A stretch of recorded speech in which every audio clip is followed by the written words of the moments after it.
CHAPTER IV of Margaret of Anjou. This recording is in the public domain. Margaret of Anjou by Jacob Abbott. CHAPTER IV Margaret's father and mother. In former times, the territory which now constitutes France was divided into a great number of separate provinces, each of which formed almost a distinct state or kingdom.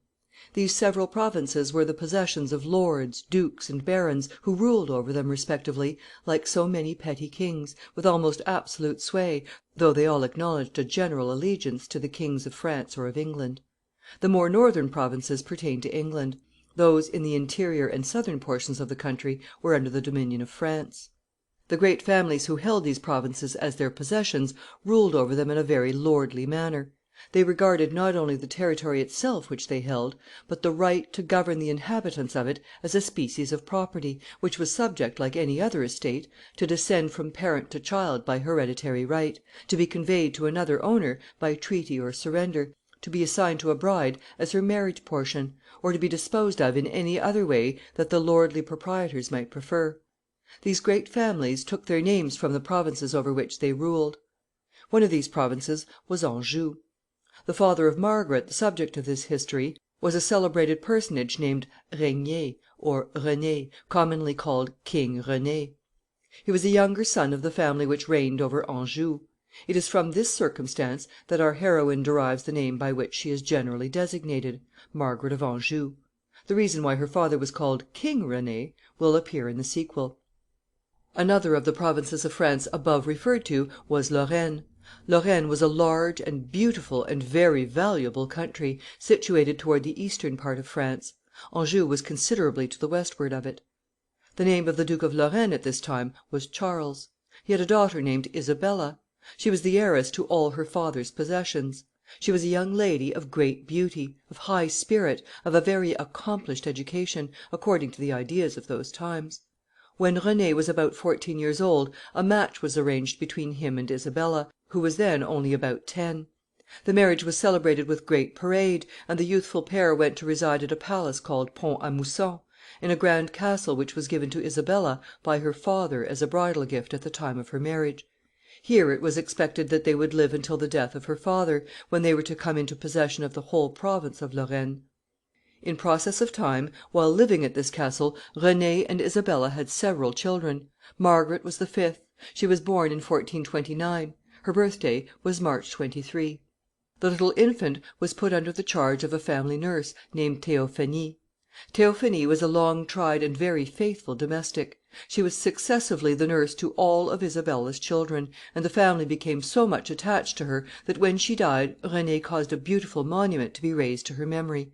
This monument contained a sculptured image of Theophanie, with two of the children in her arms.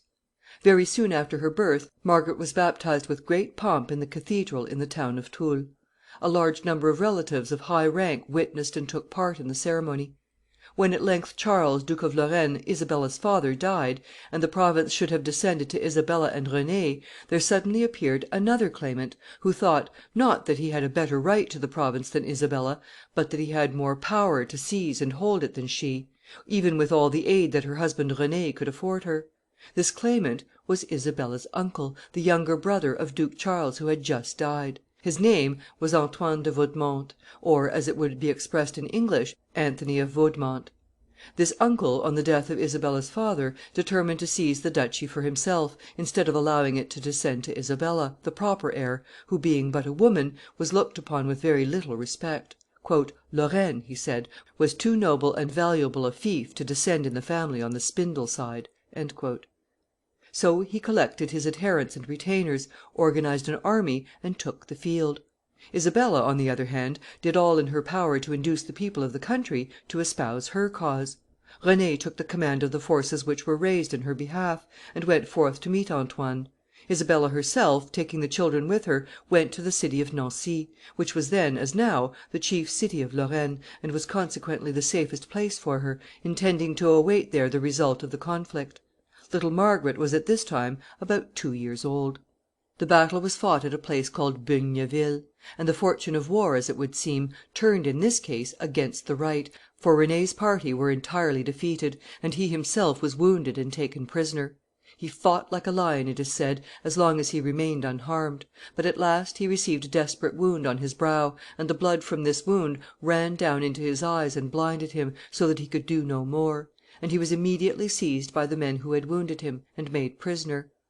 The person who thus wounded and captured him was the squire of a certain knight who had espoused the cause of Antoine, named the Count St. Pol.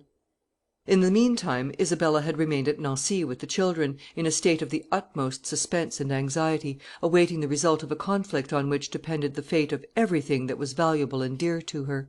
At length, at the window of the tower where she was watching, with little Margaret in her arms, for the coming of a herald from her husband to announce his victory, her heart sank within her to see, instead of a messenger of joy and triumph, a broken crowd of fugitives, breathless and covered with dust and blood, suddenly bursting into view, and showing too plainly by their aspect of terror and distress that all was lost.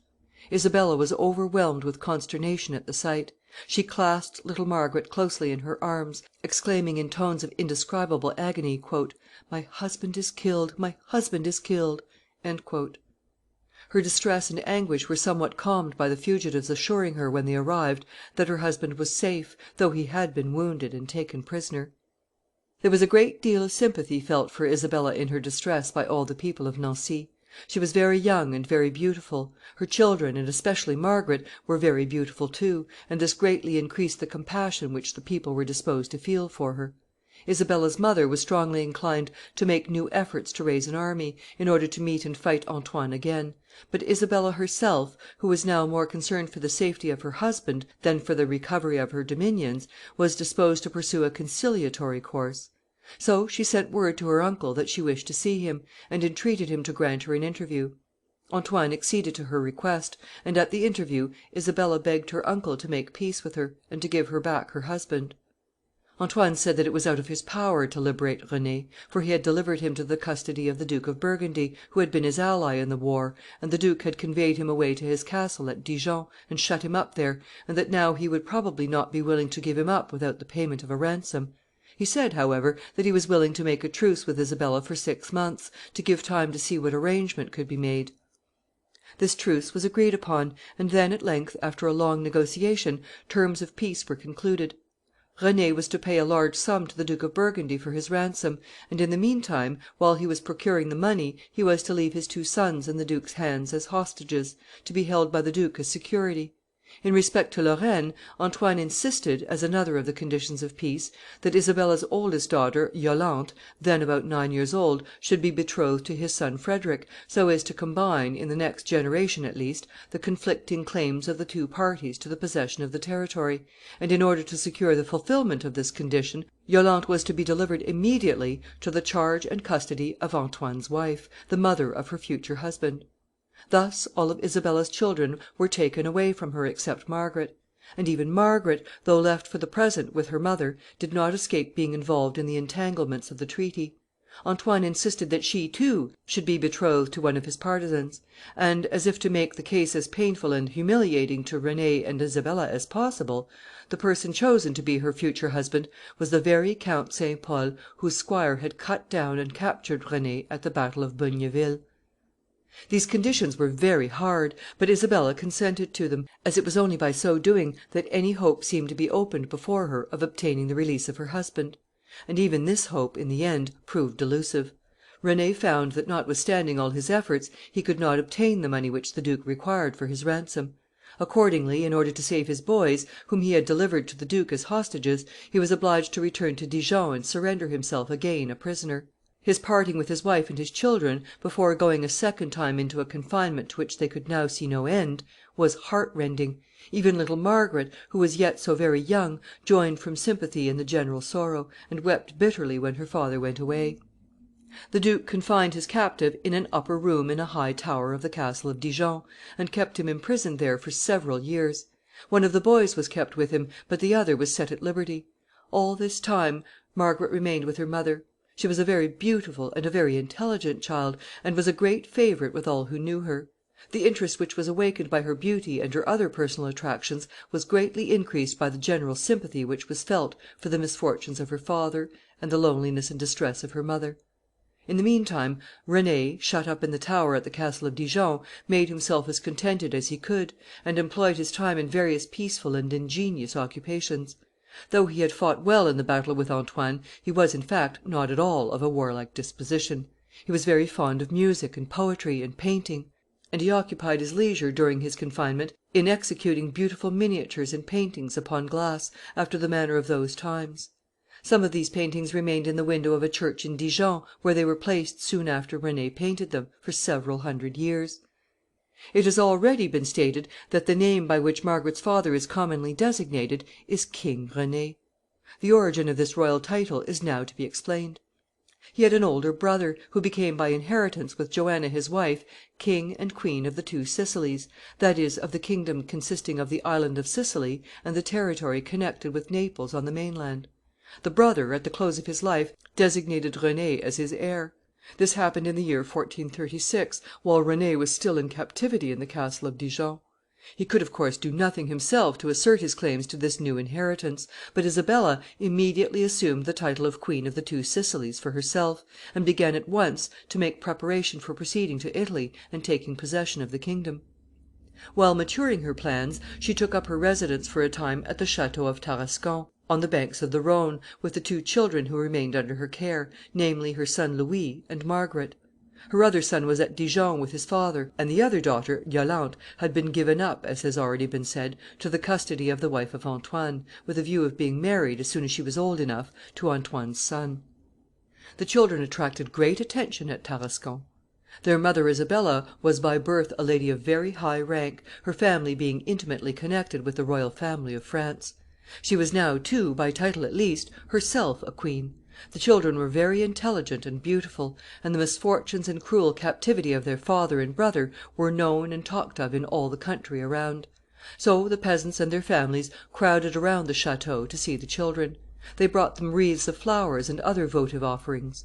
They sang songs to serenade them, and they built bonfires around the walls of the château at night, to drive away the infection of the plague, which was then prevailing in some parts of the country, and was exciting considerable alarm.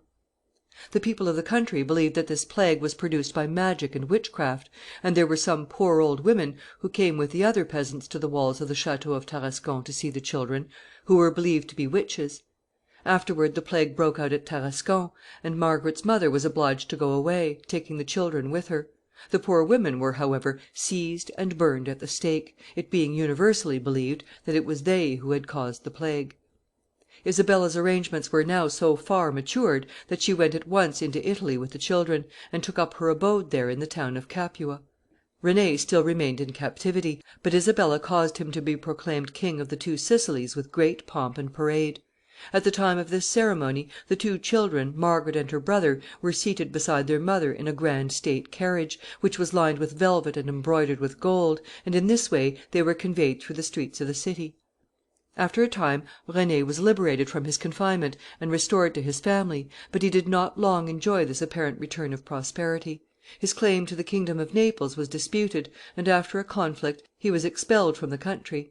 In the meantime, the English had so far extended their conquests in France, that both his native province of Anjou and his wife's inheritances in Lorraine had fallen into their hands, so that, with all the aristocratic distinction of their descent and the grandeur of their royal titles, the family were now, as it were, without house or home.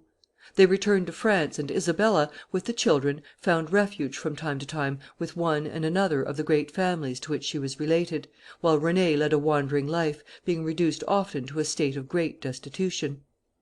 He, however, bore his misfortunes with a very placid temper, and amused himself, wherever he was, with music, poetry, and painting. He was so cheerful and good natured withal, that he made himself a very agreeable companion, and was generally welcome as a visitor wherever he went. He retained the name of King Rene as long as he lived, though he was a king without a kingdom.